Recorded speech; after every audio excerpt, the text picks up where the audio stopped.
Hello friends, नमस्कार। Welcome to my YouTube channel.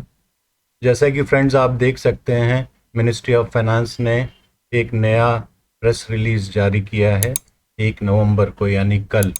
और जिसमें उन्होंने एक एनुअल इंफॉर्मेशन स्टेटमेंट यानी कि AIS को रोल आउट किया गया है। ये इनकम टैक्स डिपार्टमेंट का सर्कुलर है। और आइए देखते हैं कि इसमें है क्या। और ये एक बहुत ही इम्पॉर्टेंट इंफॉर्मेशन है जितने भी टैक्स पेयर्स हैं। जैसा कि आपको पता है कि इनकम टैक्स डिपार्टमेंट सारी जगह से इंफॉर्मेशन कलेक्ट करता है, चाहे आपने कोई भी इन्वेस्टमेंट किया हो या कोई मूवेबल इमूवेबल प्रॉपर्टीज़ में ट्रांजैक्शंस किया हो, हर सारी इंफॉर्मेशन उनके पास अवेलेबल है।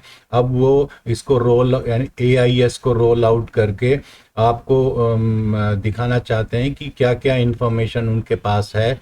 और इसका मेन मकसद ये है कि अगर आप अपने रिटर्न में किसी चीज़ को भूल गए हों इंक्लूड करना, तो उसे आप इंक्लूड कर लीजिए। ये जो AIS की इंफॉर्मेशन है, ये एक कॉम्प्रहेंसिव इंफॉर्मेशन है टैक्स पेयर्स के लिए। और इसमें एक फीडबैक का भी ऑप्शन है, मतलब कि अगर आपको लगता है कि कोई इन्फॉर्मेशन गलत कैप्चर हुई है या आपकी इन्फॉर्मेशन वो नहीं है, तो आप अपना ऑनलाइन फीडबैक दे सकते हैं। इस नए AIS पोर्टल को हम लोग incometax.gov.in पर लॉगिन करने के बाद देख सकते हैं। और इसी पोर्टल के थ्रू आप ITR फाइल भी करते हैं। और लॉगिन करने के बाद आपको सर्विसेज टैब में जाना है, जहां की information annual information statement AIS link को क्लिक करके देख सकते हैं। ये आपको मैं थोड़ा देर में दिखा भी दूंगा। जैसे कि हम लोग पुराना 26AS देखते थे, वो ट्रेसेस पोर्टल के द्वारा प्रोवाइड किया जाता था, वो भी जारी रहेगा पैरेलली जब तक कि ये नया AIS वैलिडेशन पूरी हो जाता है और ये पूरी तरह ऑपरेशनल हो जाता है। इसमें कुछ आगे के फेजेस अभी इम्प्लीमेंट होने बाकी हैं। इस नए AIS पर आपको एडिशनल इंफॉर्मेशन यानी कि आपके जो भी इंटरेस्ट अर्न है बैंक या किसी और के थ्रू, डिविडेंड है, सिक्योरिटी ट्रांजैक्शन है यानी शेयर्स या म्यूचुअल फंड वगैरह के ट्रांजैक्शन हैं, कोई फॉरेन रेमिटेंस है, ये सारी इंफॉर्मेशन अवेलेबल होगी। आप इसे डाउनलोड भी कर सकते हैं। और जो डाउनलोड का फॉर्मेट्स हैं वो PDF है, JSON है और CSV फॉर्मेट्स है। जैसा कि मैंने बताया कि अगर कोई इन्फॉर्मेशन AIS में सही नहीं आ रही है, तो आप अपना फीडबैक ऑनलाइन दे सकते हैं। इसके बाद सिस्टम आपको ओरिजिनल वैल्यू और फीडबैक के बाद की वैल्यू अलग से दिखाएगा। इसके अलावा एक और इन्फॉर्मेशन अवेलेबल रहती है जिसे कि हम TIS बोलते हैं, यानी कि टैक्स इन्फॉर्मेशन समरी, जो आपको यहाँ देखने को मिलती है, जिसमें एग्रीगेट वैल्यूज़ दिखाई जाएंगी। मतलब AIS में डिटेल्ड ब्रेकअप होगा सारी इन्फॉर्मेशन का, और जो TIS है यानी टैक्स पेयर इन्फॉर्मेशन समरी है, इसमें एग्रीगेट वैल्यूज़ दिखाई जाएंगी। इस एग्रीगेट वैल्यूज़ को आप अपने रिटर्न फाइलिंग के समय यूज़ कर सकते हैं। और जो TIS है, इसमें आपको करेक्टेड वैल्यूज दिखेंगी, जो कि आपने फीडबैक के द्वारा आपने ठीक किया होगा, वो करेक्टेड वैल्यूज यहाँ दिखेंगी। और ये सारी इंफॉर्मेशन आपको प्री फाइलिंग में भी मिल जाएंगी, हालांकि प्री फाइलिंग का इम्प्लीमेंटेशन नेक्स्ट फेज में होगा। टैक्स पेयर को ये भी ध्यान रखना है कि AIS में उपलब्ध इंफॉर्मेशन के अलावा भी आपके ट्रांजैक्शंस और भी हो सकते हैं जो कि यहाँ पर अभी कैप्चर नहीं हुए हैं और ना ही दिख रहे हैं। इसके लिए कि ये आपकी जिम्मेदारी है कि उन सारे ट्रांजैक्शन को अपने इनकम टैक्स रिटर्न में सही सही और कंप्लीट इंफॉर्मेशन देनी है। और सबसे ज़रूरी बात, अगर आपने अपना रिटर्न फाइल कर दिया है और आपके AIS में एडिशनल इंफॉर्मेशन दिख रही है जिसे आपने अपने रिटर्न में फाइल नहीं किया है, तो आप अपना रिटर्न तुरंत रिवाइज कर दें। इसमें सबसे ज़रूरी बात है कि कई लोग अपने सेविंग बैंक के इंटरेस्ट को या तो दिखाते नहीं या दिखाना भूल जाते हैं। तो ये सारी इंफॉर्मेशन सेविंग्स बैंक की और FDs की और जो भी इनकम है, ये सारी इंफॉर्मेशन अगर आपको दिख रही है जो कि आपने अपने रिटर्न में फाइल नहीं की है, तो आप अपना रिटर्न तुरंत इसको रिवाइज कर लें। और जहाँ तक टीडीएस या टीसीएस की बात है, टीडीएस मतलब tax deducted at source, TCS मतलब टैक्स कलेक्टेड एट सोर्स, जो कि आपको अभी तक ट्रेसेस पोर्टल के द्वारा 26AS में दिखता है। और यहाँ अगर आपको एआईएस में टीडीएस की जो इंफॉर्मेशन दिख रही है, अगर वो कुछ अलग है तो आपको ट्रेसेस पोर्टल की इंफॉर्मेशन को ही यूज़ करना है।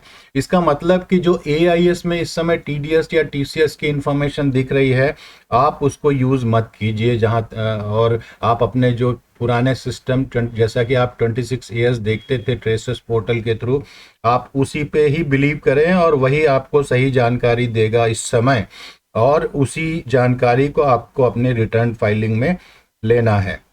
इसके अलावा आपको सारी handbook, help information, presentation, user guide और फ्रीक्वेंटली आस्क्ड क्वेश्चंस भी रिसोर्स के सेक्शन में मिल जाते हैं। तो फ्रेंड्स, चलिए एक नज़र डालते हैं इस एआईएस की नई साइट पर। तो अब हम लोग इस इनकम टैक्स पोर्टल की साइट पे आ चुके हैं, और यहाँ आप देख रहे हैं कि हमने लॉगिन भी कर लिया है। तो यहाँ आपको सर्विसेज पोर्टल में जाना है, और सबसे नीचे जो है एनुअल इंफॉर्मेशन स्टेटमेंट, ये यहाँ क्लिक करना है। ये देखिए, और ये आपको दूसरी साइट पे ले जाएगा एआईएस के, जो कि कंप्लायंस पोर्टल है। तो क्लिक कर दीजिए। ये देखिए एआईएस की इंस्ट्रक्शंस हैं। यहाँ बेसिकली दो टाइप की इंफॉर्मेशन है, जैसा मैंने आपको बताया। एनुअल इंफॉर्मेशन स्टेटमेंट एआईएस, दूसरा है tax payer information summary. Annual information statement AIS में सारी कंप्रहेंसिव इंफॉर्मेशन है, और इसी में आपको फीडबैक भी दे सकते हैं। अगर आपका कोई डेटा गलत दिखा रहा है या उसमें आप सहमत नहीं हैं, तो आप अपना फीडबैक ऑनलाइन दे सकते हैं। और जो कि, और उसके बाद मॉडिफाइड जो वैल्यू होगी वो आपको यहाँ दिखाएगी। पहले की वैल्यू और मॉडिफाइड वैल्यू भी दिखाएगी, और वही वैल्यू आपकी एब्सोल्यूट टैक्स इंफॉर्मेशन समरी में आएगी। ये सारी इन्फॉर्मेशन इसमें है। इसमें आप डाउनलोड भी कर सकते हैं डिफरेंट फॉर्मेट्स में, पीडीएफ, सीएसवी और जेसॉन फाइल में। और जो दूसरी है कि टैक्स इन्फॉर्मेशन समरी है, इसमें सारी इन्फॉर्मेशन जो होगी वो समरी में मिलेगी, और इसी डिटेल को आपको अपने इनकम टैक्स रिटर्न में फाइल करना है। और इसी डाटा को आप एआईएस यूटिलिटी को यूज़ करके भी आप अपना आईटीआर फाइल कर सकते हैं। तो फ्रेंड्स, आगे बढ़ते हैं एआईएस। इसमें देखिए क्या होता है। ये मैं इसको क्लिक करता हूँ एआईएस, ये सारी इंफॉर्मेशन यहाँ दिख जाएगी आपको। Tax information summary, annual information summary, जैसे कि मैंने बताया आपको, ये दोनों चीज़ें दिख जाएगा। अब हम इसको टैक्स इंफॉर्मेशन समरी को क्लिक करेंगे। ये देखिए, ये सारी आपकी जनरल इंफॉर्मेशन पहले दिख जाएंगी यहाँ पर। उसके बाद आपको ये जो दूसरा सेक्शन है, इसमें डिविडेंड के details, interest from savings bank, interest from deposits, interest from income tax refund, receipt of foreign remittance. कई बार क्या होता है कि हम इनकम टैक्स में हमें रिफंड मिलता है और उसका साथ इंटरेस्ट भी मिलता है। उस इंटरेस्ट को इस साल की इनकम में आपको ऐड करना है, जो कि कई बार लोग भूल जाते हैं। इसीलिए ये इन्फॉर्मेशन आप देखिए, और उसके बाद ही अगर आपने इनकम टैक्स रिटर्न फाइल कर दिया है तो उसे चेक कर लीजिए, और अगर कोई चीज़ छूट गई हो तो अपना रिटर्न रिवाइज कर लीजिए। अब हम चलते हैं, ये तो था टैक्स पेयर इन्फो, टीआईएस था, एनुअल इन्फो। यहाँ भी वही चीज़ है, जनरल इन्फॉर्मेशन दिखेगी। और पार्ट बी में ये सारे डिटेल्स दिखेंगे आपको, जो कि आपके बैंक ने या कहीं से आपको इनकम हुई है, चाहे फॉरेन रेमिटेंस हो या इंटरेस्ट इनकम हो, जो भी है। उसके बाद एसएफटी इंफॉर्मेशन दिखेगी आपको सारी, जिसमें कि स्पेशल फाइनेंशियल ट्रांजैक्शंस हैं, जो कुछ बेसिक पैरामीटर्स पे डिपेंड करते हैं, और उससे ऊपर की राशि अगर आपने निवेश की है तो वो डिटेल्स यहाँ दिखाते हैं। इसमें डिविडेंड भी आ जाएगा, इंटरेस्ट भी आ जाएगा। पेमेंट ऑफ टैक्सेस, अगर आपने कोई पेमेंट्स किए हैं टैक्स का, वो भी दिखा देगा आपको। इसके बाद आपको कोई अगर डिमांड जनरेट की है इनकम टैक्स डिपार्टमेंट ने, और अगर कोई रिफंड आपको मिला है लास्ट ईयर का, वो भी दिखा देगा आपको। और अदर इन्फॉर्मेशन है, इसमें ये देखिए जो इनकम टैक्स का रिफंड आपको इंटरेस्ट में मिला था वो भी इंफॉर्मेशन यहाँ आपको दिखाई देगी। तो फ्रेंड्स ये था एक नया AIS जो कि रोल आउट किया है मिनिस्ट्री ऑफ फाइनेंस ने और इनकम टैक्स ने। तो आप इसको ज़रूर देख लीजिए और आप चेक कर लीजिए, अगर आपका रिटर्न CA ने फाइल किया है तो आप अपने रिटर्न को और इस AIS की इंफॉर्मेशन को दोनों को कंपेयर कर लीजिए, टैली कर लीजिए। अगर कोई चीज़ मिसिंग है जिसे आपने इंक्लूड नहीं किया है अपने रिटर्न में, तो आप उसे तुरंत इंक्लूड करके अपना रिटर्न रिवाइज कर लें। Thank you friends for watching this. Please subscribe to this channel and so that you get immediate information once I upload a new video. Thank you very much.